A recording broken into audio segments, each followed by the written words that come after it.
guys, welcome to April. As many of you may know, April is Autism Awareness Month, among other things, and we're really excited with Define to have Kerry Magro here. He is the producer of social media and digital content, yes. right? Yep. It's a very long title, at Autism Speaks, and we're really excited to have him here. He's a very accomplished young man, right? And we have some questions for him about what it means to work for Autism Speaks and what it means to be someone living with autism. So first and foremost, will you just tell everyone what it does mean to be a person living with autism? Absolutely, and I'm just really glad to be here too, just as a side We're excited to have you. So living with autism, it's kind of very, very unique in our society right now because it's getting so much mainstream attention. But for me, living on the autism spectrum is very, very unique in itself because I have so many mentees who are on the spectrum, and we have a saying in our community is that if you've met one person with autism, you've met just that one person with autism. Right. There's so many Exactly. different people on the spectrum.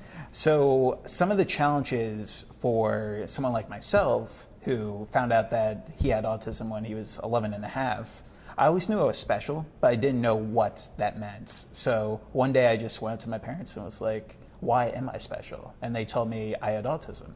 And that's kind of when I started realizing some of my challenges that came with autism, such as having difficulties with social interaction and making friends and communication. And when I grew up, I realized that was actually something that a lot of people with autism have difficulties with. But it's such a wide spectrum, and so many people have so many different difficulties in different areas. So you really have to just take it as like one step at a time. It's very much person by person, right? And so you're what would be considered on the very high end of the scale for autism. But maybe someone who's on a much lower on the scale, what would be a challenge, multiple challenges that they would be facing?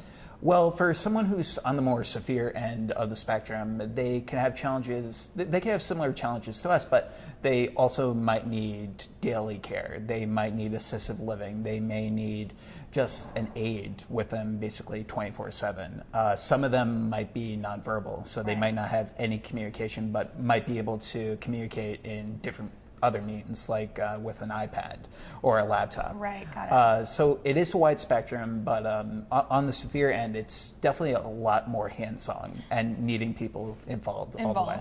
So you said that you found out that you had autism when you were 11 and that some of your challenges were social and things like that. How did you overcome the challenges of being more social and making friends? Was that something that you had to work on daily, or was it something that other people worked on with you?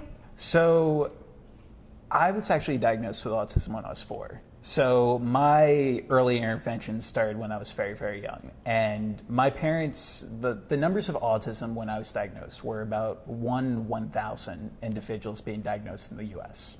And today it's... I was going to say that's much higher. Much higher now. It's 1 in 68. So my parents really didn't know what to do when it came to give me services and like supports. So for a while, they just had to create the wheel. They looked at different therapies online. They were looking at all these different books. And after a while, they found out that occupational speech and physical therapy would help me the most. So I did that for about 15 years, all the way from pre-K all the way throughout high school.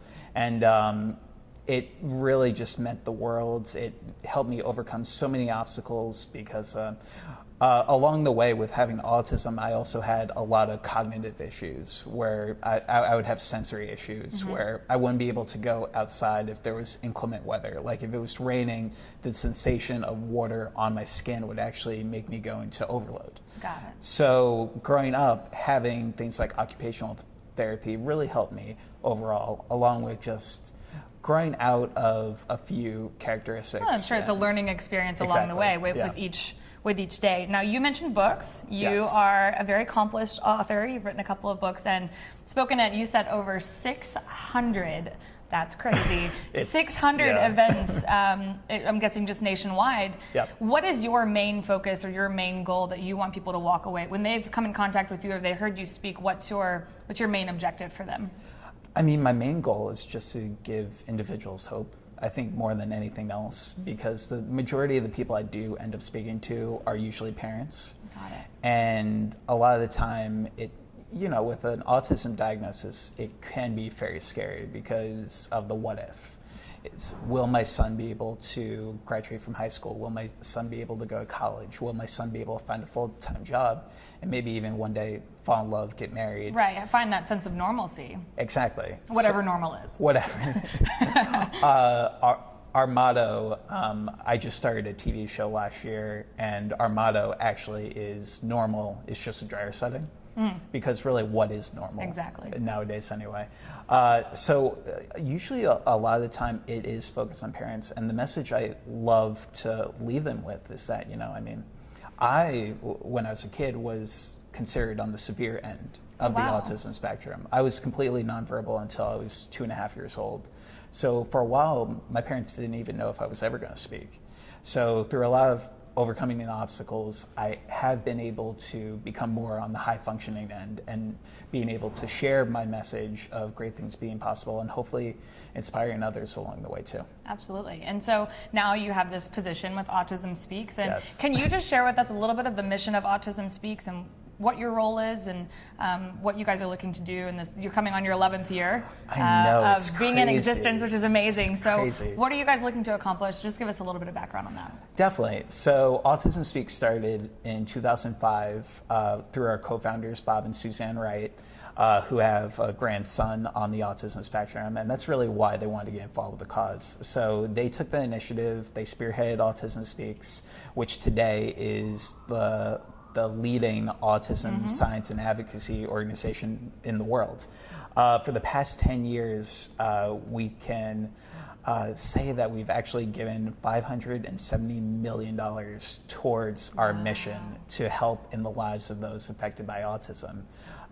For the 11th year and just for the next decade, what we really hope to do is really just establish more connections throughout the autism community and really just try to help everyone affected by autism. I mean, the number is, again, 1 in 68. It's crazy. But I think a lot of times what people don't realize is that it's not just the child who has autism. Yeah. It's their parents, it's family members, it's siblings of people with autism, and really helping everyone understand how to deal, but also move forward and progress and accept and love. And it's a lot more than just research and the child themselves. Excuse me. No worries. It's we have a saying in our community that early intervention is the key to help these individuals, but also at the same time, I mean, the therapies and supports they have to go through, a lot of the times it's like another job, basically. It can feel sometimes like a 24/7 job.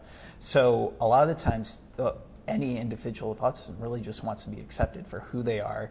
And along with awareness, we need to be promoting acceptance in our communities. And that's why I do a lot of my talks today. And that's why I've seen Autism Speaks doing. I mean, we do so much work with self-advocates now in terms of when I started with Autism Speaks about 3 years ago, when I had a smaller title called social media coordinator, a lot smaller, I started a blog series called In Our Own Words, Living on the Spectrum, which is a weekly blog series where we highlight individuals with autism and their stories. They send us their blogs, they send us their stories about growing up with autism, and then... Is that still ongoing? Yeah. So people can still check that out?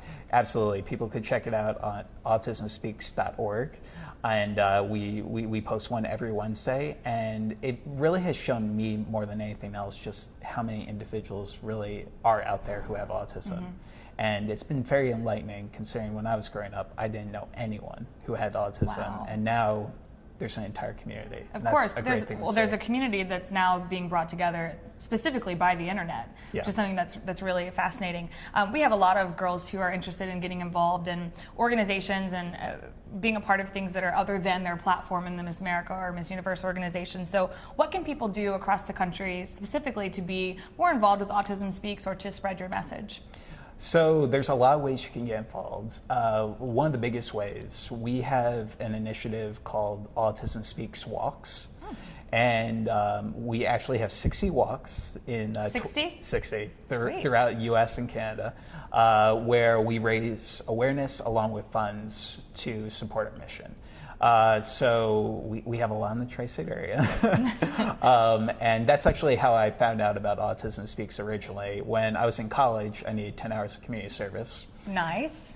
Yeah. See, guys, you Exactly. can do community service, and then 3 years later, you end up with a promotion and job title. So I started out with the walks as a part of the community service aspect.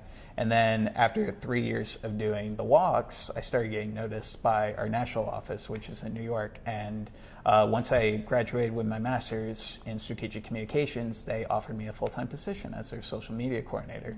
So it really came full circle. But the main thing that people can do to get involved with the cause is our walks, because they're everywhere, and they're really helping spread awareness. But also, with this being April, Autism Awareness Month, people across the country are going to be lighting it up blue. Light It Up Blue is an initiative that started via Autism Speaks, which we hope to really get people to wear blue on April 2nd, which is World Autism Awareness Day, and throughout the month of April to start a conversation about autism. Not only wearing blue, but also lighting their buildings up blue.